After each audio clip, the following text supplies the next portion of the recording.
Stephen Way, President of the Irwin Financial Group, and we're going to be going over our second appointment process. So you've completed your first appointment, and going into the second appointment process, if you've done your first appointment correctly, everything should be set up to go into your second appointment. So when you get down to the end of your presentation, you should be able to just simply ask for the business, or simply ask the prospect, doesn't it make good sense to transfer your money into this product?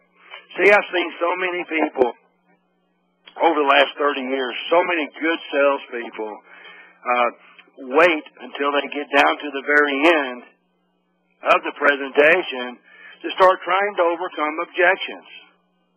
And that's the whole methodical part of our whole sales process, is that from the very beginning, from the very warm-up, if you set it up from the very beginning, what you're doing is you're isolating and overcome objections. So when you get down to the end of your second appointment process, all you have to do is ask for the order.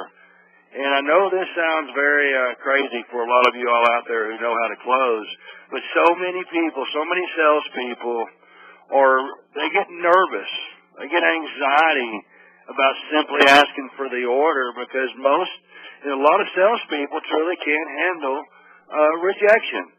And so our sales process sets up for a simple yes or a simple no.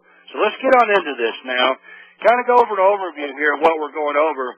My second appointment usually lasts for about an hour, and that includes going over my solution-based close, and also that includes presenting my products. And so what we're going to do here is talk about how I solve the solutions and how we set up the products to use. So here we are, studied in front of the prospect in my office, or either in the prospect's home, and I kind of repeat myself from the first. I kind of go through our warm-up. And once again, my goal at this warm-up is to make sure that the prospect's defenses are down. This warm-up period is to let the prospect know how much I truly care. Then I reestablish my credibility once again. I'm just reestablishing who I am. And then this process right here, you're going to think, well, this probably isn't very important. But I want y'all to know that I have noticed a drop when I don't do this process, I have known a drop in my sales. So what I do is when I'm sitting there in front of the prospects, I take a legal pad. And on top of that legal pad, I write down the word goals. And then what I do underneath those goals, I write down what I feel like from the information that I've taken from the planning and long-term care suitability form.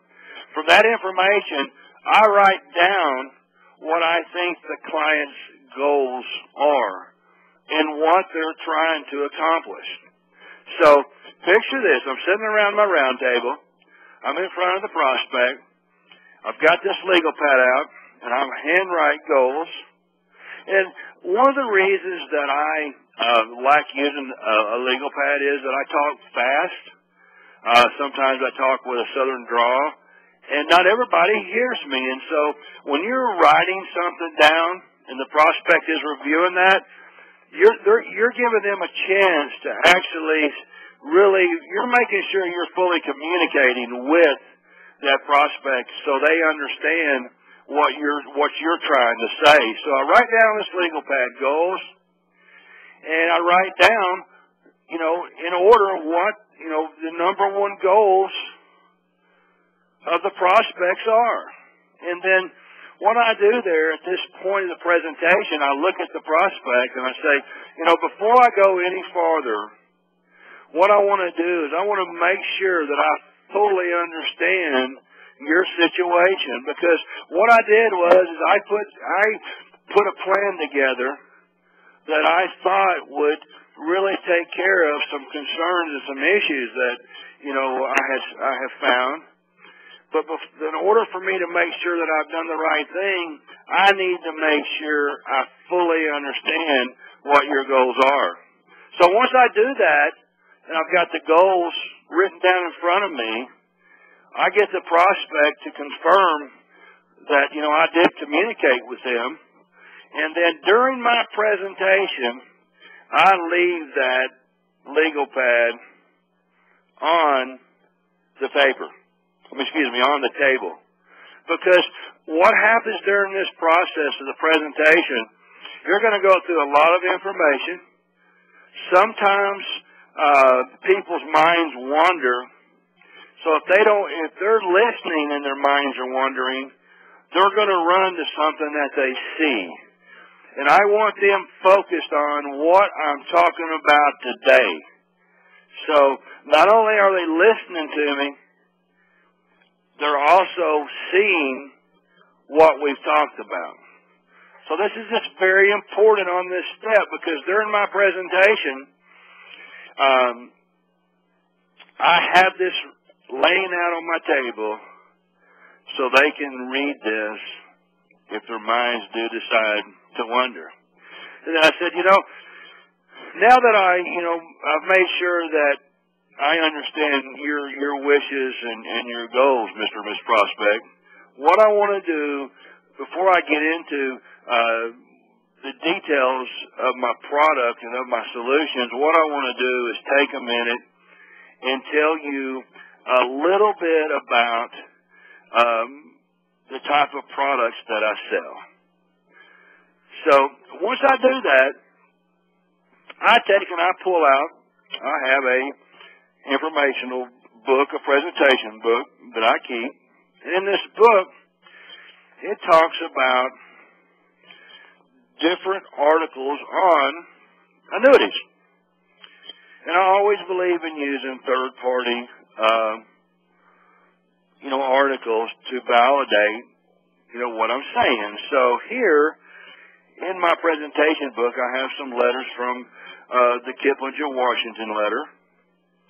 I have a letter from a Better Retirement that talks about an annuity is a fantastic investment. I've got several other articles, but what's really important here is in my book, I keep some articles or some copies of some pages that are written from a book on books written about annuities. And so, let me just tell you, Mr. and Ms. Prospect, a little bit about David Shapiro. He wrote a book called Annuities.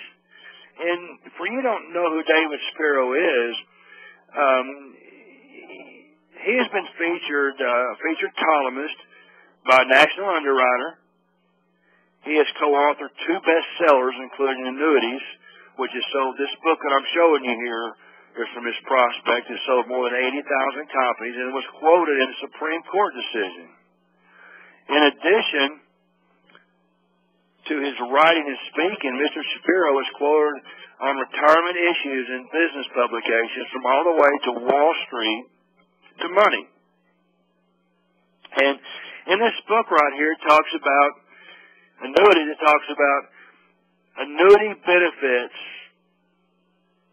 that offers safety. So in this book right here, and what I do is I turn over